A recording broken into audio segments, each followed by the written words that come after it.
And we are live. Joining us today for the Best Phone Plans podcast, we have Algis and Alex from dotmobile. Dotmobile is Canada's first fully licensed MVNO. It's really exciting, and I think there's a really great story to share here.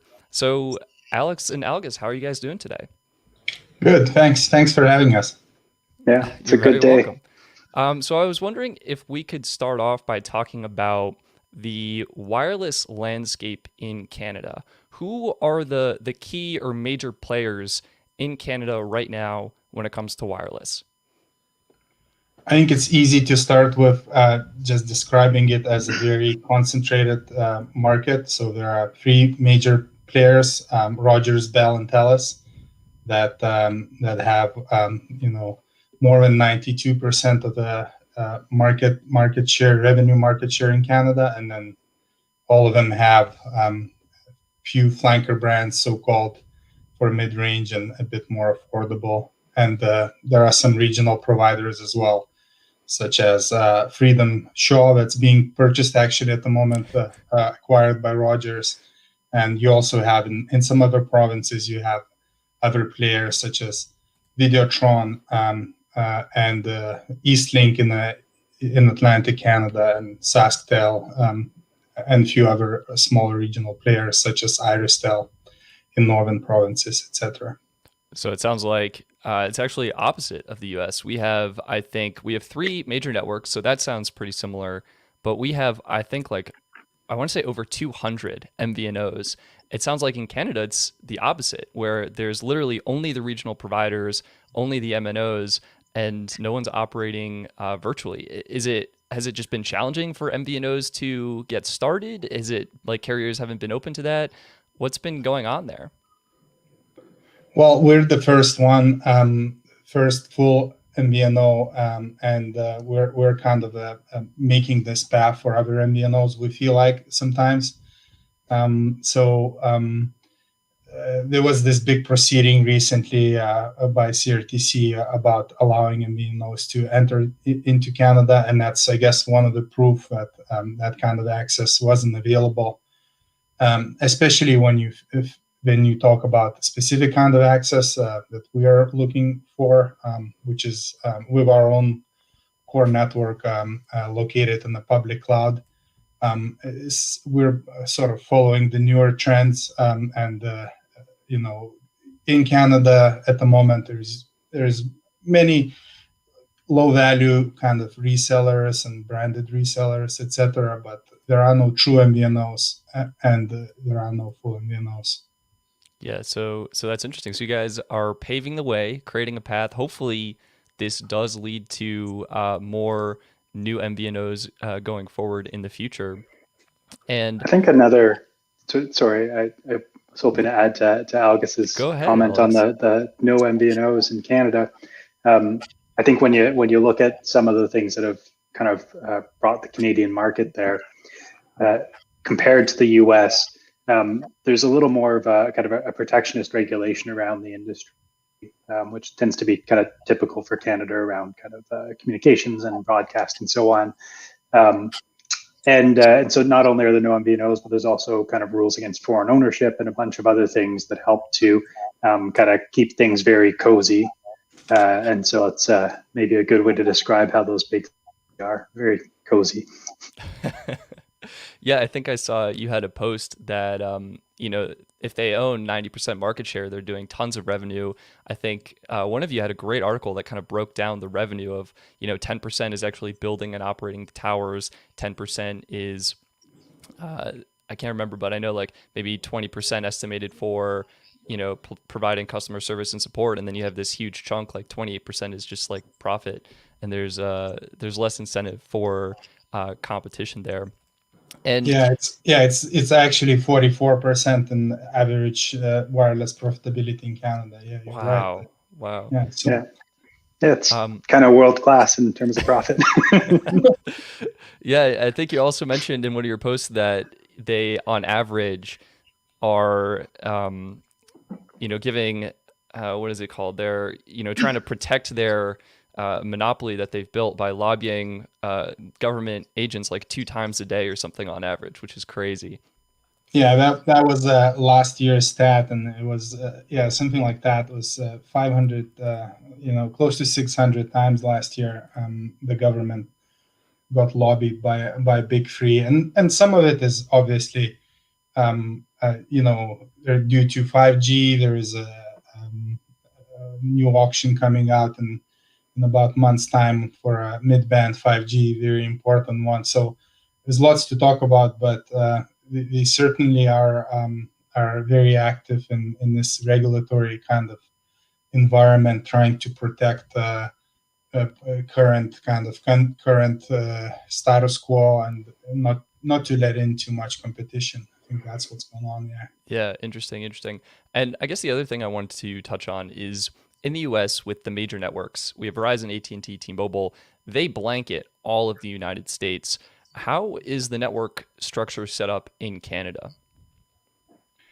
So similarly to a market share, most of the spectrum belongs to big three companies. I think closer to maybe in between around 85%. I think the last number I saw.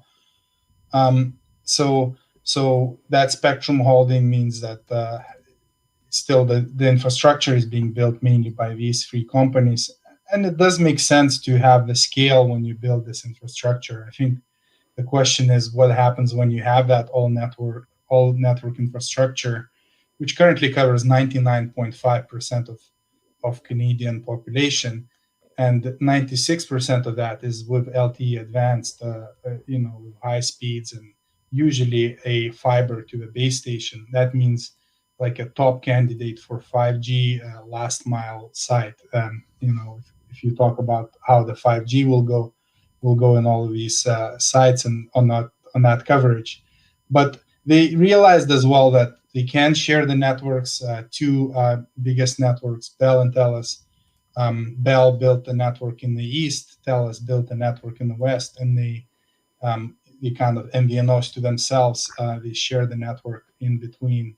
And there are other new entrants and smaller players that kind of got the spectrum from government for maybe a better price, and then over the years of the last decade, they kind of disappeared, most of them, and some of them stayed regional. So still, it's very, very much just kind of two big networks, Bell plus Telus, and now this year after this impending regulation, it will be Rogers Shaw, which will be also kind of east-west player as well. So we'll just have two major national players. And even those networks rely on some of those regional providers. So there is no kind of single network out of those three that actually covers the entire country. They rely heavily on network sharing, either between themselves, as Alex mentioned, or with regionals like SaskTel or Videotron. Okay. But they are able collectively to cover, I think you said almost 90% of Canada? It's virtually everyone, 99.5 with wireless coverage. I think highways are in mid 80s, and LTE advanced 96%. So very good networks, very good infrastructure, but sort of not used to the full potential. Okay. That's how we think about it. So Canada has coverage, they got good networks, but how are the plans? I was just checking Telus's website, and it looks like they're offering a 30 gig plan for $80 a month. Here in the US, I can get that same plan for just $30 a month, so under half the price. How have plans been in Canada? And I guess that might segue into how do you get the idea for dotmobile? Yeah, Alex, I don't know if you want to start on that, but I mean, I guess I could say there are kind of other things beyond that starting price that are also a consideration. So the plan you're seeing there is kind of not only the starting price for kind of a large bucket of data, but also to have kind of freedom from overages.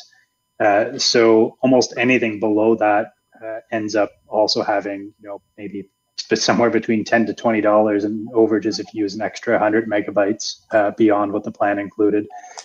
So there's a lot kind of hidden as well in how many of the plans operate. So although you could find a $30 plan in Canada, it's still not still not the same. And we see in Canada that most of these, because of this kind of even split, those three companies with 90% market share split that like 30% each. So it's very even. They don't really adjust who is in the lead. It's like I said, very cozy. So they've been able to structure their flanker brands as a bit of a funnel to move people up in to these like more expensive plans, and it's through those types of punitive pricing models like overages or forcing somebody into artificial 3G speeds if they're not on the right brand, despite it being the same network and a higher per gigabyte price. So all this kind of has kept prices high, and we are some of the most expensive plans kind of globally when you look at the OECD as kind of a good benchmark. And we have some of the most compressed data usage in Canada. Most people have to rely on Wi-Fi, so we have like kind of an under 3 gigabyte average usage, and it's been going up.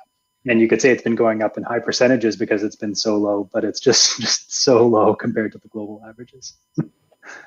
Yeah, I think even during pandemic, if you look at Ookla or some other third-party kind of speed test apps, I think Canada had the highest time spent on Wi-Fi as well in the developed world. So we've been following pandemic rules, but in any case, people are not optimizing their plans. I think when you lose this choice. And there is unlimited obviously plans without like extra overages, etc. But some people like to optimize, and that's where we found the biggest gap and kind of the focus for our value proposition was data by gig with data rollover with the same plan in Canada, US. We just simply thought that if the person uses just a bit more moderate amounts, like seniors, youth, other kind of target segments that we think are underserved, new Canadians, they just simply need like a more simple way and kind of more layered type of plan and value proposition that would work for changing needs and more transient use, etc. So that's kind of where the idea came from, to answer your question. Yeah, and without the kind of penalties for not being consistent or not being able to afford the $80 plan that allows you that kind of freedom to not worry about that plan fluctuating wildly. Yeah. So can you talk about what specifically dotmobile is offering? I was checking out the website. It looks like you're offering two plans. And yeah, how are they different, and what's the model behind the service? So it's affordable by design. That's what we're shooting for, and layered. I already mentioned that when we were working with, for a decade with these kind of segments of customers, we saw that, let's say, voice usage is decreasing, but if you make one call, trying to locate your kids in the school somewhere per day, that 1 minute or a few minutes of the conversation is very important. So we saw this some regional providers coming up with maybe not as good network, or not built on a good network, or kind of having everything together as voice and text plans. And in those cases, we felt that it's better to have this talk and text type of a proposition that could go for a year, that kind of connectivity, and then the data usage is on top. And that's kind of how our name and everything came together. We just thought that we will add very little complexity or cost on the top of network costs, and that's data on tap, and then we went to Dot, and dotmobile is the brand. So that's kind of a bit of a story behind it. I don't know, Alex, if you want to talk. Yeah, I think one thing I'll add, I'm just noticing in the comments here that we're having some questions about signing up, and I think it's important to note that we're still in the kind of regulatory process. So although we've been licensed, there are still some regulatory pieces required before the service is actually live. And so we have kind of alpha versions of some of our app features and other things available. But just for those who are asking. In terms of kind of getting to this place, though, of having the data separated from the kind of voice and text plan, like when we wanted to build something that was affordable by design, we had to think about kind of, typically in telecom, what are the things that are kind of breakpoints in the experience? What causes a problem for somebody? What types of things cause them to, need support, need help, have a billing issue, have to call somebody, decide to switch plans? Like, what are all those problems somebody can face? And surprisingly, and I don't think it's that different in the US, but it's something like 60 to 70% of all customer care calls are going to be about billing.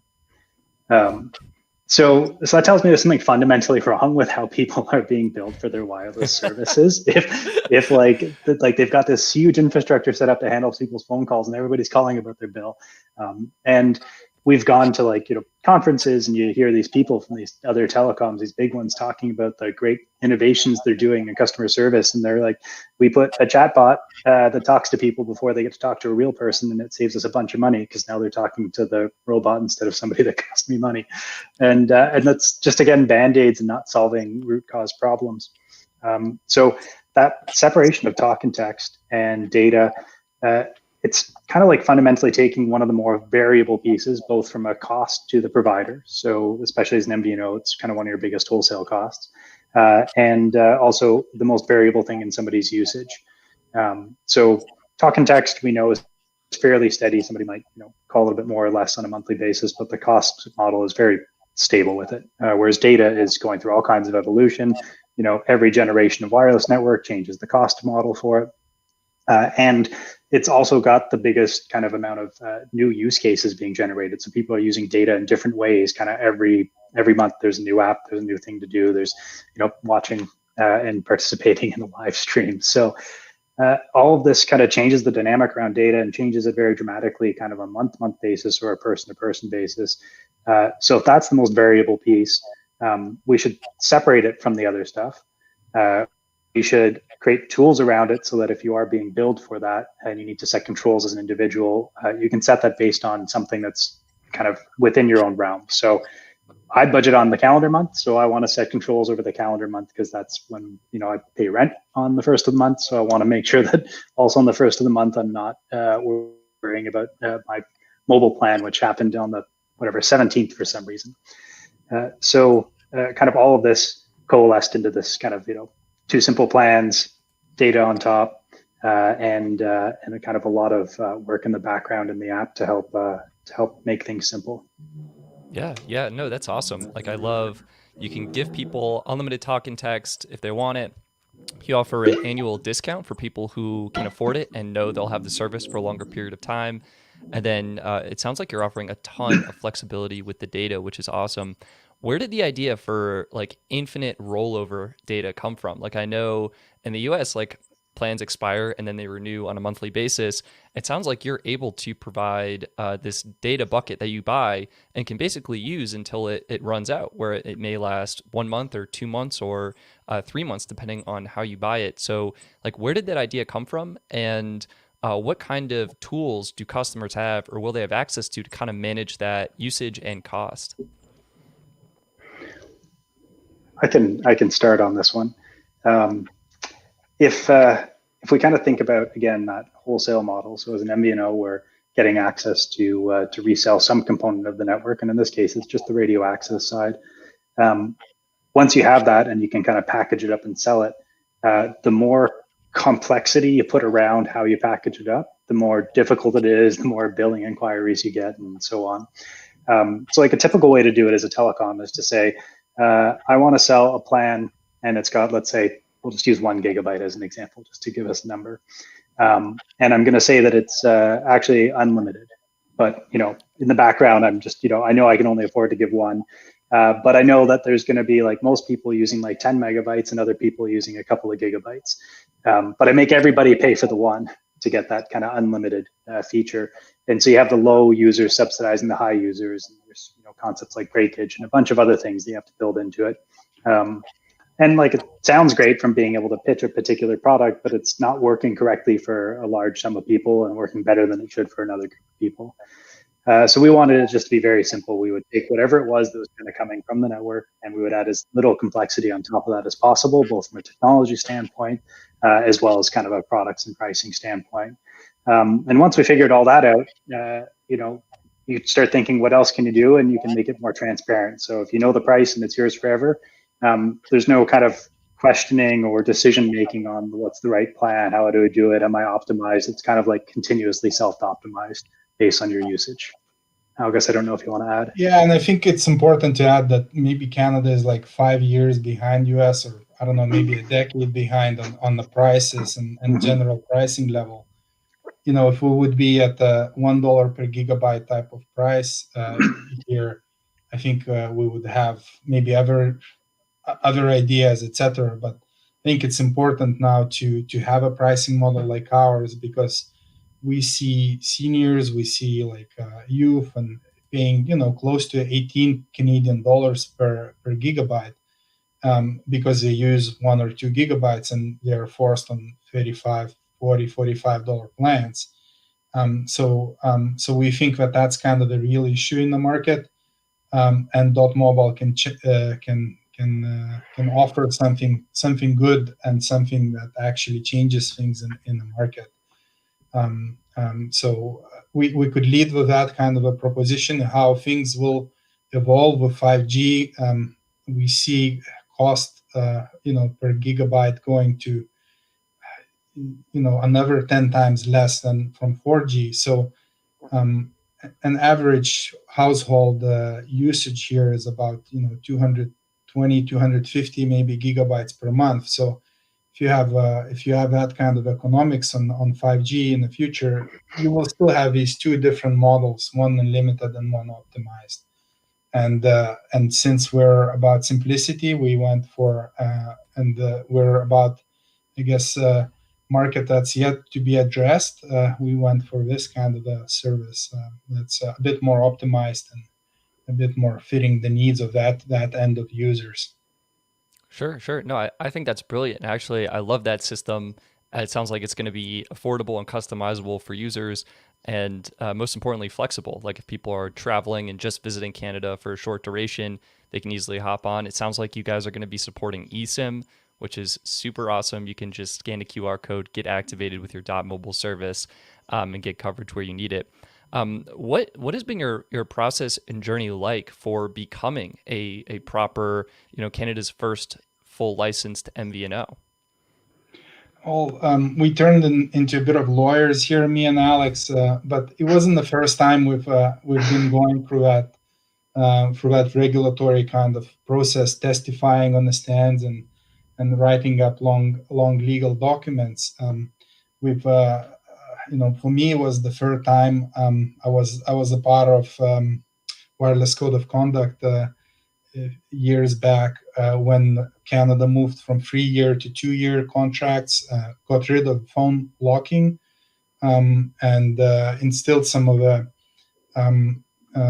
caps on data roaming. So we have a $50 cap for national roaming and $100 cap for international roaming. It seems very, very high and kind of unrealistic, but these were the things that were needed to be pushed in the market. And we felt that this full MVNO type of a concept that literally re-engineers everything from the core network all the way up to the user. And we're building an application that's single source code based for Android and iOS. That's another kind of innovation, and Alex maybe can tell you a bit more about it. But along the way, we came up with many different things how we can actually design it a bit more affordable. And in terms of registrations and other things, they were there, but no one was kind of going for it because there was no access. There is still no access, but it's important to kind of go and challenge these rules and challenge the kind of the telecommunications industry from within as well. And we just went in and filled up a bunch of applications and got a different keys. You have to log in, and there's an official line how you communicate with a Canadian regulator and send documents to them, and you register, and in the future we want to see many MVNOs specialized to fit certain needs. But it took us a few years. It's not a short process. Yeah, it was. I think Algis is trying to make the point that anybody can do it, right? I mean, you don't need an army of lawyers to tackle these types of things or to fill out a form. But it does take some time to figure out how they want you to do it. It's not the obvious path always, but also when things aren't clearly defined, our goal is to just kind of push up against those walls and find out where the doors opened, where there was no door built yet, although there should have been one, and get those clarifications, fill out forms to say, we've gone to this, this governing body and they said we need this, and you told us that doesn't exist, so you guys make it exist.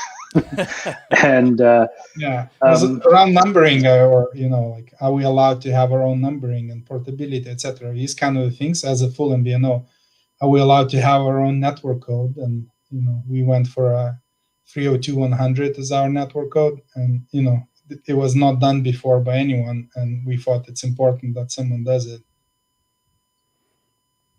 That's awesome. Props to both of you for kind of wading through that legal sludge. I know sometimes the legal process can be very rigorous in terms of what you need to fill out and getting those documents approved. So it sounds like you got the license. Have you been able to sign any agreements with the network operators around Canada? Because, part one is to get approved as an MVNO, and then part two, kind of take that approval, start getting agreements so you can begin to resell and offer service. Where are you in that process? So our plan is to have about 3 networks on the back end working for us. At the moment, we have one regional one, which is Northern Territories and Northern Quebec, called Iristel. They cover about 1.5 million population. There is about close to 38 million now population in Canada, and about 34 mobile phone users, 34 million. So for MVNOs, it's not enough yet, and to kind of launch with just this kind of sliver of the country. So we've been trying hard to get at least one national network to be interested in what we're doing from technological point of view, from innovation, from business model differentiation, and through regulatory process. So, we haven't achieved that yet, but we think if we go up to, we're currently at 33,000 members. We think if we go up to maybe 100,000 or a bit more, we might be able to find that northwestern passage for us and for other MVNOs. So still the story in writing a bit, but we're getting there, hopefully. Sure. Alex, anything you wanted to add to that, or? Yeah, the that regulator, the hearing and proceeding and this kind of 2-year journey we went on with this review of the Canadian wireless industry recently came to a close, and it was the regulator themselves presumed going into it that there would need to be some kind of mandated MVNO regime or framework, and that was one of the core reasons we became so involved in that particular hearing and proceeding. And the outcome of it became a little bit different than what everybody had expected going in. It seems the pandemic and perhaps some lobbying has swayed a couple of the governing bodies and the regulator. So we ended up with kind of like a decision that on the surface they were allowed to say, hey, we did something that should be positive for Canadians. But when you look at the reality of the industry with Rogers buying Shaw and most of the other smaller carriers either having already sold their spectrum holdings outside of their kind of core geography or not having any, it really isn't a decision that helps anybody. So we have appealed that decision. We believe there may be some other entities that choose to appeal it as well.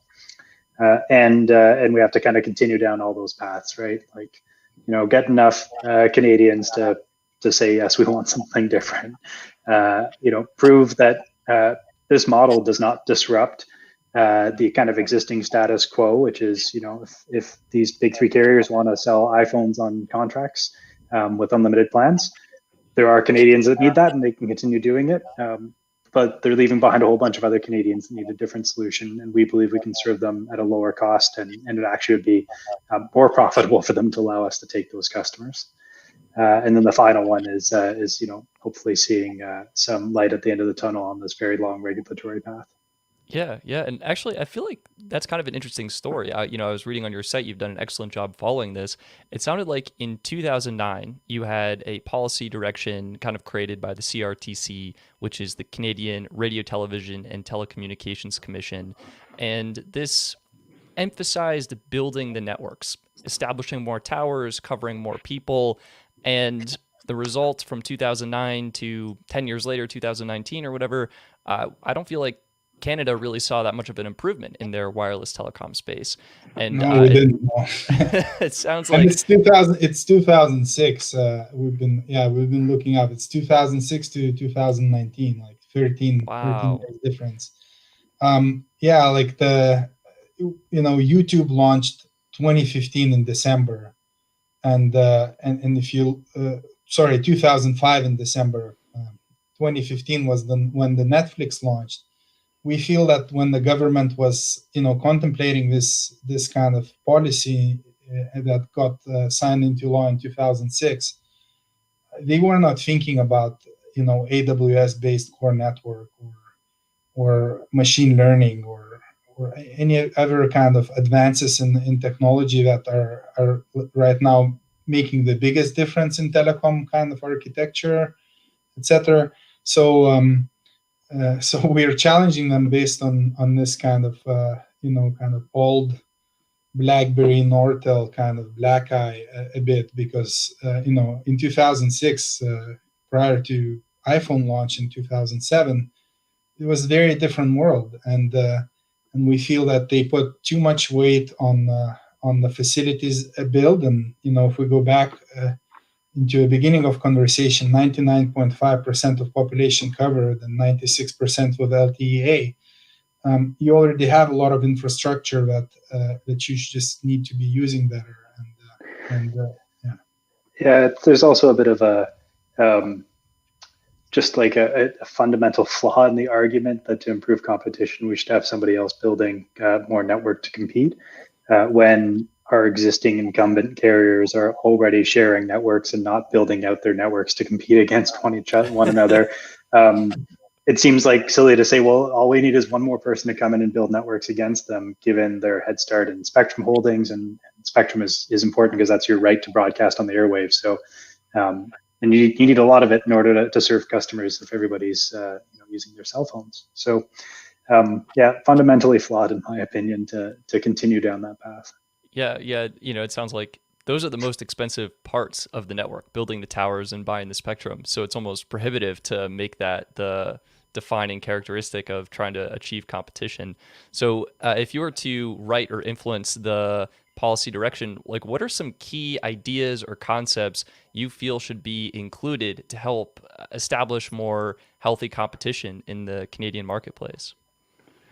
So you start with obviously protecting the investment into networks. You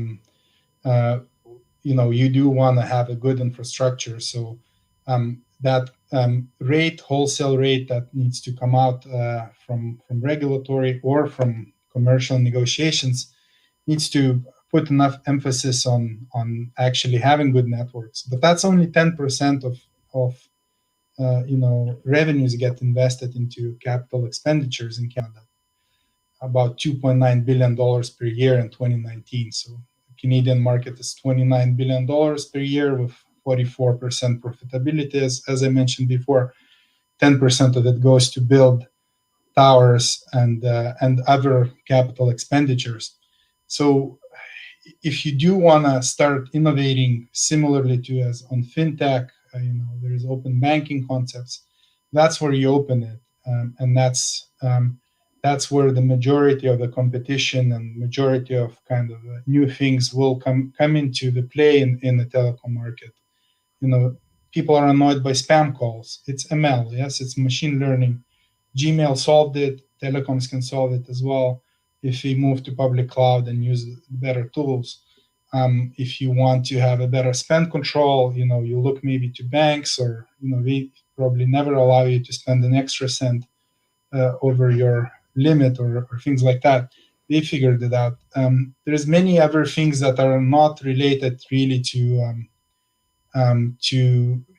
anything related to spectrum or connectivity or that kind of stuff that needs to be innovated on, and that's where the kind of key arguments come in from us, both cost wise and both kind of where the differentiation and innovation will be happening over the next decade is in that kind of public cloud space. We'll look at Dish a lot. We talk to them a bit sometimes, since they purchased a Canadian-based MVNO here, or Ting, and they're building also, or they announced their cloud, their network in the public cloud. So we are pro innovation, and we're pro differentiated business models. We're pro lowering the barriers of entry. So anyone, a startup, a people with cool idea, or even anyone that sells something on e-commerce can include ESIMs on their websites, etc. So there could be a lot more differentiated offers on top of networks, and that's at the core of our proposition, is this association of radio access networks and that kind of investment versus the service level innovation. Yeah, and I think it's important to separate those from a technology standpoint. That investment that needs to be made by a small number of companies, because it only makes sense to have a few people doing it, is in the radio access network. So the physical towers, how that tower connects to everything afterwards, and actually interacts with your phone. But the intelligence then behind that knows which tower you're connected to, how to route calls, where a text message goes, what's happening with your data, what country you're in, whether you're allowed or not allowed to do something, at what speeds, all the kind of intelligence afterwards. And we think that's where you need to have companies setting up shop doing new things with that. And that's typically referred to as the core network. And you don't see the incumbent telecoms investing in those things other than the requirements in order to, say, support the newer 5G, and they're getting somebody like Nokia to give them the antennas and to put the core network that hooks those two things up. But that's about it. It's really to just to continue to build out that radio access network. They'll then take the other money and they'll diversify into other things, right? They want to go into IoT for agriculture, or they want to go into home security, or expand the number of products, because they're doing so well on the kind of basics. They don't want to innovate in those things, although there is a lot of room for it. Interesting. Yeah, so it sounds like there's just tons of room for innovation, and if including those formats are making it easier for companies to innovate were included, that might be really helpful for Canadians, and to bring up many more opportunities for companies and new ideas and new products. So it's really exciting. We had someone in the chat a while ago kind of asking if dotmobile is interested in, or will be able to offer service in the United States as well for people who may travel between Canada and the United States. Are you exploring maybe getting a roaming agreement or partnering with any U.S. carriers? What are your thoughts on that?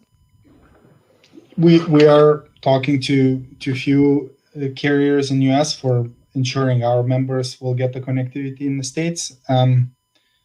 And we are exploring potential at some point in time showing up in the US as well. We just feel that Canada needs us more now. So it was always the focus, but it will depend on how this will play out with the government here, and the access to national networks. Obviously, that's kind of the biggest issue at the moment that hasn't been solved, and we're trying hard to solve it. So, a Canadian dotmobile subscriber will be able to roam to other countries. Some of the limitations will be that, like if somebody in the US wanted our service, they would be a Canadian service, so it wouldn't come with like a US number or something. And likely with most roaming agreements, there are some rules about, not being permanently somewhere that's not where your your actual provider is from. So, so not tomorrow, but I think there's still room in other countries for different types of service offerings, and there are some like great examples in the U.S. and people that we kind of aspire to kind of be like, or we like Mint Mobile, we like some of the other brands. Visible is one of the first digital only brands. Ting used to be their offices were in Toronto and used to be our neighbors when we were still going into the office here. So, so cool. There's a lot of great stuff happening in the U.S. and maybe we'll be there one day. Sure. What can Canadians and people in the United States do today to help support dotmobile and your mission and what you're doing? Well, first thing is to join us, and next thing we do have for Canadian members a eSIM SIM pre-order. We do not guarantee any time yet when we will be able to fulfill those, because they come up from all the corners of the Canada, and the access, as I mentioned, to national networks is still not there. But what it helps us to know is where that need exists, on what kind of devices. Do we support SIM or eSIM? So it allows us to kind of plan things out much better in terms of what kind of connectivity we'll need. And also, gathering a bit more data about the quality of the network. We have that kind of aspiration to have this commerce and kind of ground floor available to anyone that comes in and wants to buy accessories or screen insurances or things like that. We also all of the ecosystem is interested in having this kind of a better digital experience.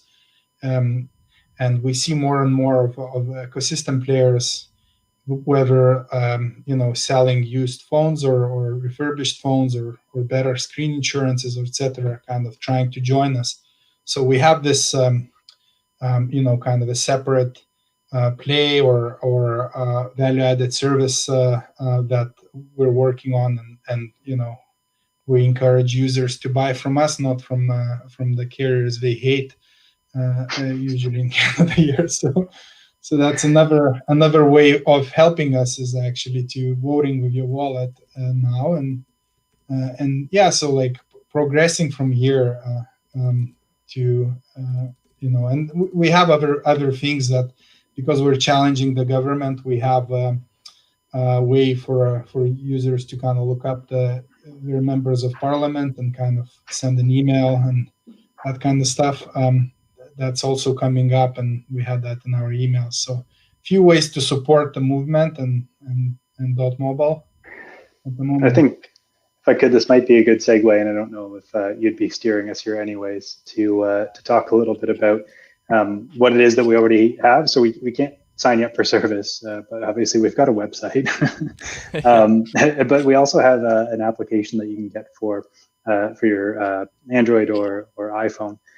And it sounds silly in some ways to like already be that far ahead, but while we've been kind of on this path, we didn't want to just sit on our hands and only pretend to be lawyers, because that for us wasn't the exciting part. The exciting part was, taking the newest pieces of kind of the tech stack that's available in telco, and start finding ways to actually turn it into the product we want. So although you can't sign up for service, we've been able to get kind of all of our kind of back end ducks in a row. We've come up with a new way to have a kind of the model of what our customer looks like in the databases, what sign up looks like, how payments and addresses are handled, and we've got this approach of only taking personal information kind of on a just-in-time basis, which allows us to have that ground floor I just described, which is you can come in to our app or to our website, you can look around, you can become a member, and you only need to tell us more information about yourself as you need to. So if you place an order for something that needs to be shipped, well, we need an address. If that also needs payment, then at some point you'll need to give a payment card or use say Google Pay or Apple Pay. And this kind of like app ecosystem that we're kind of pulling together. The intent is for us to remain that kind of small piece that's not adding a lot of complexity on top of things, while still being as helpful as possible. So I'll talk a little bit about the marketplace piece quickly. It's, things you would expect from a carrier. You can buy an accessory like a case for your phone. You could buy screen insurance. So if your screen breaks, you can get it repaired and get that repair reimbursed, and a number of other products. But for us, we didn't want to have a warehouse, buy a whole bunch of things, and then try to sell them. Our goal was to find partners who had great things, and through a drop shipping arrangement, just kind of get Canadians access to other great brands, and kind of a wide swath of them that works for a wide number of phones, not just the 3 phones that are kind of hot sellers right now, brand new. So no matter how old your phone is, you can find things for it. You can get great accessories. If you're into, BMX biking, there's probably a mount for your bike. If you're, just want something that's bedazzled, there's probably a case for you as well. So it was kind of the kind of concept around the marketplace was own less but be more helpful. And then we've also got another module that's live, which is about monitoring connectivity. And so there's the typical speed test because that's what people are used to. But we've added another piece that it's still in development, but it's we're calling it background scans, and it's a way for us to kind of gather more consistent data about the quality of your connection with whoever your provider is. And it does a couple things for us. So one, if we're an MVNO and we're using other people's networks, we want to have some of our own data about how our customers are actually experiencing those networks and not just trust the other guys when they say it's working. And two, on that topic of building inquiries and reasons that people call and how long people have to spend on the phone. As a consumer, I hate when I have to call in and talk to 12 people before I find the right person who actually understands the problem. So we want to eliminate those types of things and have less kind of collection of data if we need an engineer, before the engineer looks at it. So when you say you've got a problem, we should have enough data and be able to tell you, turn this feature on so we can collect some data, so that can then just go to somebody who can look at it instead of you having to convince somebody on the phone that that your phone is turned on and plugged in.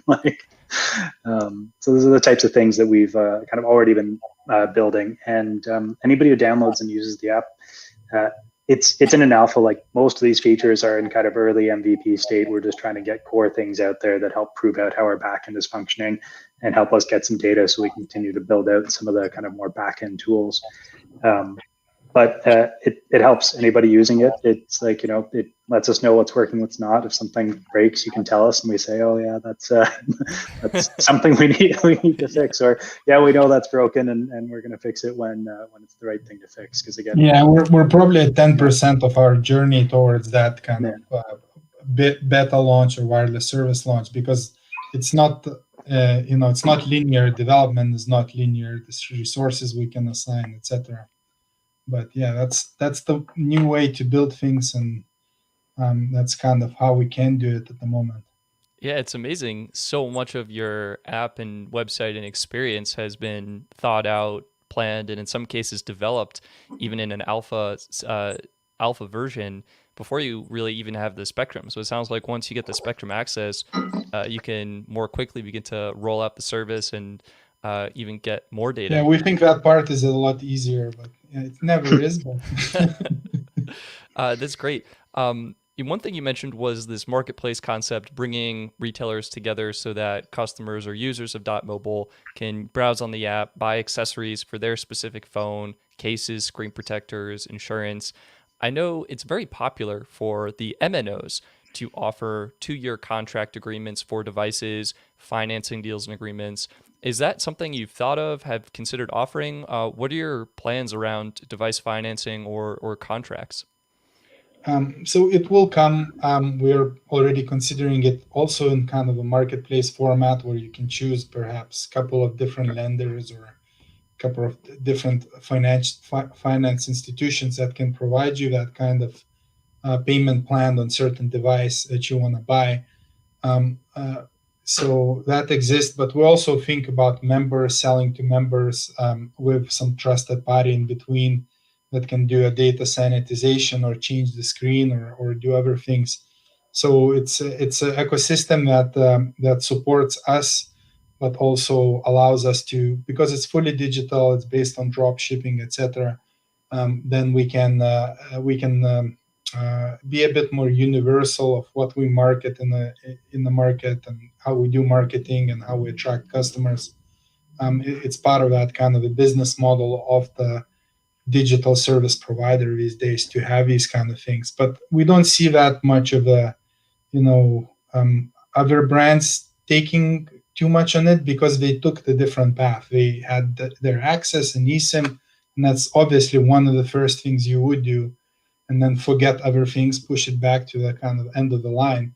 But since in our case it took so long for us to travel this path, we're more e-commerce minded at the moment, and then we move to wireless a bit more when that's available. Yeah, I think when you look at how in Canada, how phone subsidies and phone deals happen of getting like a 2-year agreement on a phone, there are rules around what they can do. And then of course, anytime you create some rules so that are supposed to be consumer friendly, the marketers like us who maybe aren't quite so honest, or they'll find ways around it. So if you go to get a phone from most of those carriers and you look at the price that they say they're discounting, it'll probably be anywhere from like $100 to $300 more than the actual retail price of the phone. And that's what they sell the phone at. So you can't really buy it from them outright. You can only buy it on an agreement. They then say they discount that to a price that's fair for the phone and then break it down over 12 months. But your penalty for leaving tends to be for the full amount. They've found ways to make it very, very difficult for it just to be about financing a phone. So we think there's an opportunity for that. Brands like Apple and Samsung, people will want to buy those phones independent of what provider they're with. And we can find ways for that to happen. But it's also interesting to think about any of the overlap between kind of underserved telecom customers and underbanked individuals. And there's a bit of a cross section in some places there. And there, particularly when you look at telecom outside of North America, there's a lot, it tends to be sometimes a bit of a closer link between kind of banking and telecom. And not to say that we'd like to be a bank, but there's a lot of opportunity when you're digital to help provide additional services along those lines, whether it's financing, whether it's being able to, transfer money into a prepaid Visa that comes automatically, say with your service, for somebody who doesn't qualify for a credit card. There are a lot of opportunities to take some of the things, because they're already your customer, and you could give them something that would just make their life a little bit easier, whether it's so they can pay their bill with you, or because you've already done 3 steps with them, now they don't have to go do it again with this other third party in order to get that prepaid Visa. Sure. It sounds like a lot of unique ideas, a lot of opportunities, and plenty of room for growth. So I think maybe we can kind of round out the show. We had some questions from my Patreon supporters, kind of about dotmobile and also about Canada wireless in general. So we had one question from KO, recalling that Canada has about 2 or 3 MNOs, which we talked about kind of at the beginning of this episode. And KO's question is, for potential customers, what are the key benefits to be expected under a new MVNO that will not be included or different from what the MNOs are currently offering? So focus on privacy is probably one thing, kind of that, not needing to kind of have credit score and qualify for everything if you just want BYOD type of a plan. A lot more flexibility for and fit for kind of transient and more changing needs. I think lower prices, obviously, per megabyte. That's probably another one. Some more innovation around rollover data, and then being able to use the phone in more places with the same plan and more multiple devices, etc. So these are the kind of differentiators you should probably expect, and less throttled speeds, and because you're already paying quite a lot, especially if you're a moderate user. These kind of major new things that would come with MVNOs, we feel, at least in the first wave. Sure. Yeah, all great aspects, and some similar aspects to US MVNOs that have really been great perks for us down here. Shane was wondering, kind of on that network experience terms, like how Canada's networks kind of compare in terms of network priority, video streaming. Like in the United States, video is typically capped at 480p, and there's different priority tiers. If you're a postpaid subscriber, you get full access. If you're prepaid, typically you're deprioritized if the network is busy. Does Canada have that? What is the experience like over there for you guys? I think we have a bit more stricter net neutrality rules, so there are a lot less kind of things that come with the subscription, etc. And that also dictated that once you're on unlimited plans, I think everything's pretty much open. There are no limitations on hotspot speeds or that kind of stuff. But once you're on the lower plans, you could have free Mbps and 3G plans, sometimes these kind of things, which we consider being kind of a punitive design. They don't cost less for carrier. Actually, 3G data probably costs more to be on, especially if your phone supports it. These are the, we don't, and in regulatory environment, we're actually pushing that all of the full speed should be available for the kind of the lower end users as well. I think another thing to consider is, although there aren't those types of things kind of built into plans, like, by taking this plan, you get, full resolution video. And on this one, we make sure you only get another resolution of video. Some of it is kind of by design. It'll just happen for everything because your speeds are limited anyways. But then there's also likely a lot of things that they're doing to try to optimize that, that is not disclosed and affects all users. So they can't build it into a plan and use it to differentiate between brands or to prioritize their own content over other content. But that's not to say they couldn't run all the video through something that tries to optimize it for lower data throughput. Sure. Very interesting indeed. Mm-hmm. And final questions were kind of from Hector, and we touched on a lot of them. How much of Canada has coverage? I think you said like 99.5%. And what is your MVNO known for? Well, it's going to be known for being super affordable, easy to use, and I think flexible for a lot of Canadian users, which is what a lot of people are hoping for. One good question here from Hector. How does your MVNO advertise? And yeah, are you doing any advertising right now? Or are you just kind of trying to build awareness, or what has been your focus?